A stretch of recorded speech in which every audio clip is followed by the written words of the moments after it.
ये उत्तराखंड हिस्ट्री का दूसरा वीडियो है। इस वीडियो में हम आद्य ऐतिहासिक काल के बारे में पढ़े, जो कि 3000 से 600 ईस्वी पूर्व।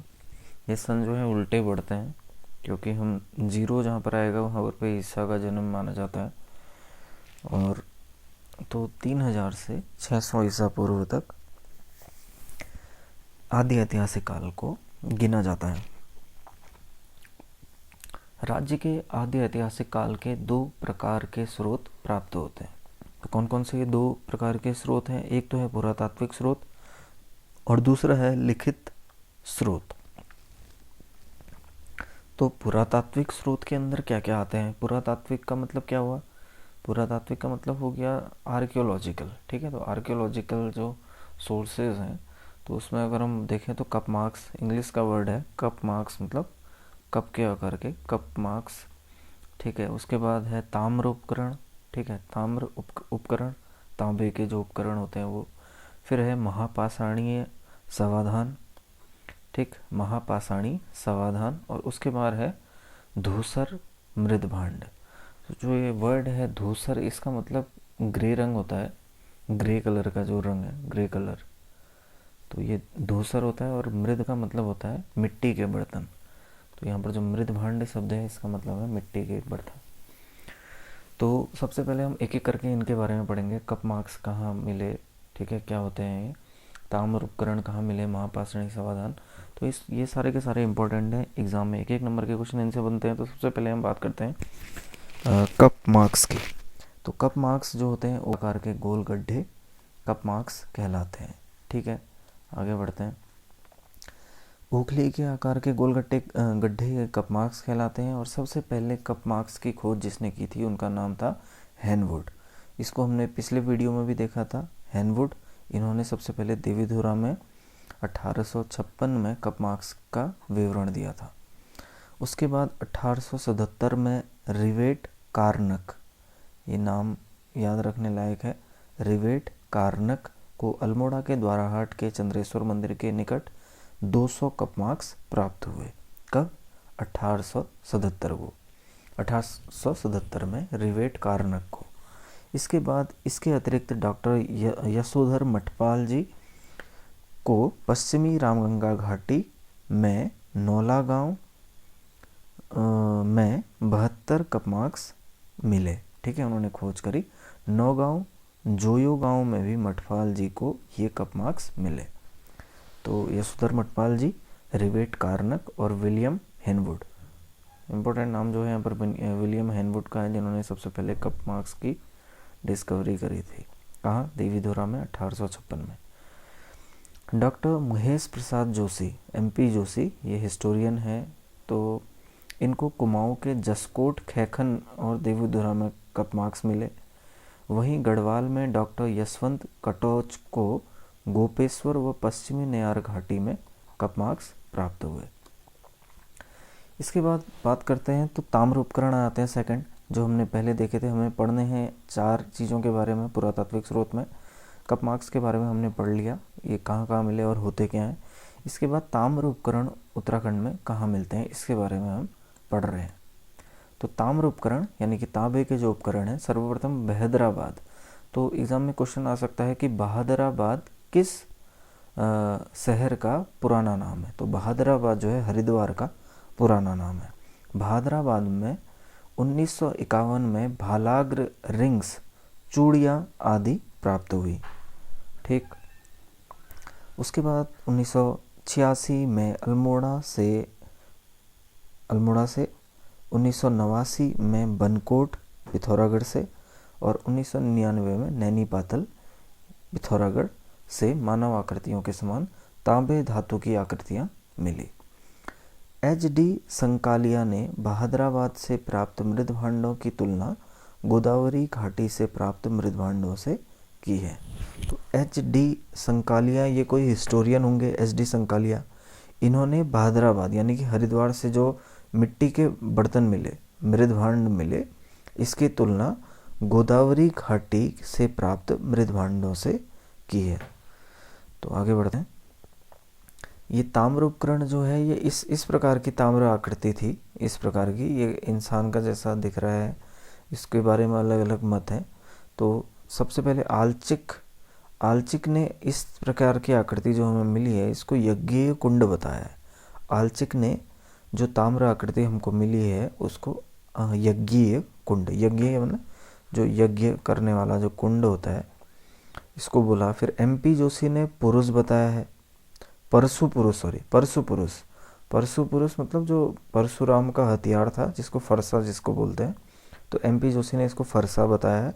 और DP शर्मा ने इसको स्कंधित कुठार यानी कि हैंड एक्स बोल सकते हैं, यानी कि कुल्हाड़ी जो हाथ वाली होती है, ये बताया है DP शर्मा ने। तो अलग अलग मत हैं। जो ताम्र हमको आकृतियाँ मिली हैं इस प्रकार की आकृति को आलचिक ने बोला है यज्ञी कुंड, MP जोशी ने बोला है फरसा और DP शर्मा ने बोला है हैंड एक्स। इसके साथ उपरोक्त स्थल में धूसर मृद भांडों की प्राप्ति हुई है। ठीक है, तो धूसर मतलब ग्रे कलर होता है, तो ग्रे कलर के मृद भांडों की भी प्राप्ति हुई है।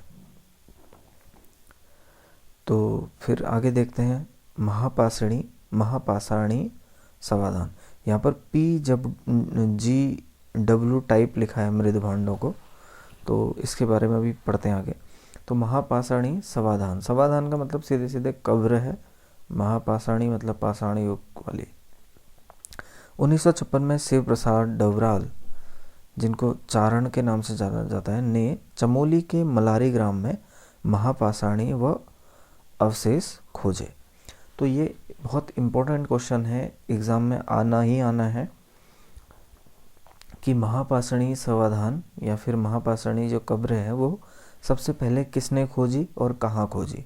तो महापाषाणी समाधान 1956 में शिव प्रसाद डबराल ने, जिनको चारण के नाम से जाना जाता है, शिव प्रसाद डबराल ने चमोली के मलारी ग्राम में महापाषाणी समाधान खोजे। फिर आगे देखते हैं। इन समाधानों के साथ साथ अवशेषों के साथ छोड़े भेड़, तस्तरियाँ, टोटी, कुतुब यानी कि लोटा आदि भी प्राप्त हुए हैं। ठीक, इसके बाद 1983 में गढ़वाल विश्वविद्यालय के इतिहास विभाग ने फरसे इस क्षेत्र की फरसे है वो, ये मैंने थोड़ा गलत लिख दिया, फिर से है यहाँ पर, फिर से इस क्षेत्र का वृहद सर्वेक्षण कराया। कहाँ का? मलारी ग्राम।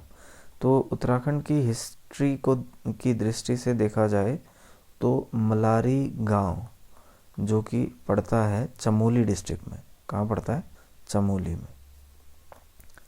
तो ये चमोली डिस्ट्रिक्ट का मलारी गांव जो है बहुत ही इम्पोर्टेंट हो जाता है, क्योंकि यहाँ से कई सारी चीज़ें मिली हैं, महापाषाणी समाधान मिले हैं। और इसके बाद जो है गढ़वाल विश्वविद्यालय ने इसका दोबारा से सर्वेक्षण कराया। तो इसका जो सर्वेक्षण हुआ, सर्वेक्षण यानी कि इसको बोलें तो सर्वे जिसको बोल सकते हैं, तो एक बार फिर से सर्वे किया गया। तो इसमें लाल काले धूसर मृदभांड, कुतुब यानी कि लोटा, लोहा उपकरण, जूबू जो होता है एक प्रकार का भेड़ होता है, याक की तरह ये क्या होता है? भेड़ होता है। जैसे पहाड़ी इलाकों में याक पाया जाता है उसी तरीके का भेड़ होता है। तो उसके कंकाल और कुत्ते बकरी आदि के कंकाल भी मिले। कहाँ? मलारी ग्राम में। किसको? गढ़वाल विश्वविद्यालय के इतिहास विभाग ने जब सर्वेक्षण कराया तब क्या क्या मिला? काले धूसर मृदभांड, कुतुब का मतलब लोटा है, लोहा उपकरण, जूबू और आदि ये जो कंकाल हैं ये मिले। तो ये एग्जाम में क्वेश्चन ये बन सकता है कि जूबू कंकाल कहाँ से मिले? जूबू कंकाल ये हमको मिले मलारी ग्राम से। मलारी ग्राम जो है ये चमोली डिस्ट्रिक्ट में है, इम्पोर्टेंट है। फिर 2002 में फिर से जो है गढ़वाल विश्वविद्यालय ने 10 तस्तरियाँ, कांसे का कटोरा और 5 किलो का सोने का मुखौटा प्राप्त किया। कहाँ से? मलारी। तो ये तो क्वेश्चन जो है 100% आना है एग्ज़ाम में कि मलारी कहाँ से, किस स्थान से 5 किलो, क्योंकि 5 किलो बहुत भारी मात्रा है किसकी? सोने की। 5 किलोग्राम, तो जिसका जो एग्जैक्ट वैल्यू है वो है 5.2 किलोग्राम, यानी कि 5 किलो 200 ग्राम का सोने का मुखौटा कहाँ से मिला? मलारी ग्राम से मिला। तो ये क्वेश्चन एग्जाम में आएगा, बहुत इंपॉर्टेंट हो गया। इसके बाद है अल्मोड़ा के नौला जैनल व पश्चिमी रामगंगा घाटी से भी महापाषाणी समाधान मिले हैं। तो महापाषाणी समाधान दो जगह से मिले, एक तो हमको चमोली के मल्हारी ग्राम से, और दूसरा जो है ये पश्चिमी रामगंगा घाटी अल्मोड़ा से। इसके बाद देखते हैं धूसर। ये धूसर का मतलब ग्रे है, मृदभांड का मतलब मिट्टी के बर्तन। अलकनंदा घाटी में थापली, थापली जिसको अब टिहरी कहा जाता है, यमुना घाटी पुरौला, सॉरी थापली जो है ये घाटी है, ये टिहरी कहा नहीं जाता है इसको। अलकनंदा घाटी जो है थापली में, और यमुना घाटी पुरौला उत्तरकाशी में, वो पश्चिमी रामगंगा घाटी से चित्रित धूसर मृदभांड। चित्रित धूसर मृदभांड, चित्रित का मतलब हो गया पेंटेड ग्रे वेयर प्राप्त होते हैं। तो जैसे पिछले पेज में हमने देखा था PGW टाइप मृदभांड प्राप्त हुए, इसका मतलब क्या है? इसका मतलब है painted grey ware, painted grey ware जो है हमको प्राप्त हुए। आगे बढ़ते हैं। इसके बाद जो है इसके अतिरिक्त गौ विसाण, तो ये गौ विसाण जो है ये आज का काशीपुर है। तो काशीपुर का पुराना नाम अगर एग्जाम में क्वेश्चन आ गया तो गौ विसाण जो है काशीपुर, काशीपुर ये इसका पुराना नाम, काशीपुर का पुराना नाम जो है गौ विसाण है। यहाँ से हमको क्या मिले? 2600 ईसा पूर्व की ईंटें प्राप्त हुई हैं। बहुत पिछली ईंटें जो है वो सोचने वाली बात है। 2600 ईसा पूर्व, बाप रे बाप, इतनी पुरानी ईंटें हमको गौ विसाण से मिली है, जिसको आज का काशीपुर कहा जाता है, जिससे सिद्ध होता है कि उस स्थान का एक व्यापारिक नगर के रूप में अस्तित्व बन चुका था। तो काशीपुर जो है बहुत पहले से ही एक क्या है, व्यापारिक नगर रहा है। इसके बाद लिखित स्रोत के अंदर आ जाते हैं। जैसा कि हमने इस वीडियो के स्टार्टिंग में देखा था, हमने दो प्रकार के स्रोत पढ़ने थे आदि ऐतिहासिक काल में। हमने पुरातात्विक पढ़ लिए हैं, इसके बाद जो है लिखित स्रोत है। पुरातात्विक स्रोत से इंपॉर्टेंट क्वेश्चन मल्हारी ग्राम से बनता है, महापाषाणी समाधान कहाँ पाए जाते हैं ये मिलता है, मुखौटा कहाँ से मिला ये बनता है, और कप मार्क्स की खोज किसने करी थी, ये क्वेश्चन कहाँ की थी, ये क्वेश्चन जो है इंपॉर्टेंट बन जाता है, जो हेनवुड ने करी थी, ये हमने पिछले वीडियो में भी पढ़ा था। तो काफ़ी इम्पोर्टेंट ये वीडियो है। इसके बाद हम आगे बढ़ते हैं। अब हम पढ़ने वाले हैं लिखित स्रोत के बारे में। तो आदि ऐतिहासिक काल के जो लिखित स्रोत हैं वो हमको मिलते हैं ऋग वैदिक काल से और उत्तर वैदिक काल से। तो सबसे पहले हम देखते हैं ऋग वैदिक काल, जो कि 1500 से 1000 ईसा पूर्व है। उत्तराखंड राज्य का सबसे पहला उल्लेख जो है ऋग्वेद में मिलता है। तो ये मैं पिछले वीडियो में भी बता चुका हूँ। उत्तराखंड राज्य का सबसे पहला उल्लेख कहाँ मिलता है? ऋग्वेद में मिलता है। ऋग्वेद में इस काल को दिव्यभूमि व मनीषियों की भूमि कहा गया है। उसीनर दिव्यदान में देखो, ये जो है बौद्ध ग्रंथ है। तो बौद्ध ग्रंथ हैं उशीनर और दिव्यदान। तो इन दोनों में इनको उसीरगिरी कहा गया है, ठीक है। और ब्राह्मण ग्रंथ ऐत्रेय में इस क्षेत्र को उत्तर कुरु तथा कौस्तकी ब्राह्मण में इसको बद्रिकाश्रम कहा गया है। तो ये भी इम्पोर्टेंट है कि ऐत्रेय ब्राह्मण में, अब ये क्वेश्चन तो इम्पोर्टेंट नहीं है कि ऋग्वेद में क्या कहा गया है, क्योंकि इजी क्वेश्चन हो जाएगा। सबको पता है कि देवभूमि मनीषियों की भूमि कहा गया है। तो क्वेश्चन बन सकता है कि बौद्ध ग्रंथ में या उसीनर में या दिव्यदान में उत्तराखंड को क्या कहा गया है? तो उसीरगिरी कहा गया है। और ब्राह्मण ग्रंथ ऐत्रेय ब्राह्मण में इसको उत्तर कुरु, ये इंपॉर्टेंट है, उत्तर कुरु, ठीक है। यहाँ पर लिखने की कोशिश करता हूँ मैं, उत्तर कुरु। उत्तर कुरु शब्द जो है प्रयोग किया गया है ऐत्रेय ब्राह्मण में, किसके लिए? उत्तराखंड के लिए, उत्तर कुरु। कौस्तिकी ब्राह्मण में इसको क्या कहा गया है? कौस्तकी ब्राह्मण में इसको बद्रिकाश्रम कहा गया है। तो ये तीनों इम्पोर्टेंट है। ऋग्वेद में तो देवभूमि हो गया, और दिव्यदान में जो कि बौद्ध ग्रंथ है उसीरगिरी कहा गया है। ऐत्रेय ब्राह्मण में इसको उत्तर कुरु कहा गया है, और कौस्तिकी ब्राह्मण में इसको बद्रिकाश्रम कहा गया है। तो ये थे जो हमने पढ़ना था इस वीडियो में, हमने पूरा कवर कर लिया है। तो इसमें से काफ़ी सारे इंपॉर्टेंट क्वेश्चन हैं जो एग्ज़ाम में आ सकते हैं। तो इस वीडियो को बार बार पढ़ने की आवश्यकता है। पुरातात्विक स्रोत हमने पढ़ लिए, लिखित स्रोत हमने पढ़ लिए। पुरातात्विक स्रोत के अंदर हमने ये सारी चीज़ें पढ़ ली।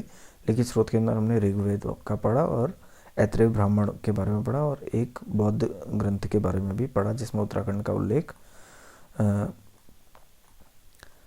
किया गया है उसीरगिरी नाम से। उसीरगिरी कहा गया है दिव्यदान में, जो कि एक बौद्ध ग्रंथ है। तो इस वीडियो में इतना ही। अगले वीडियो में हम फिर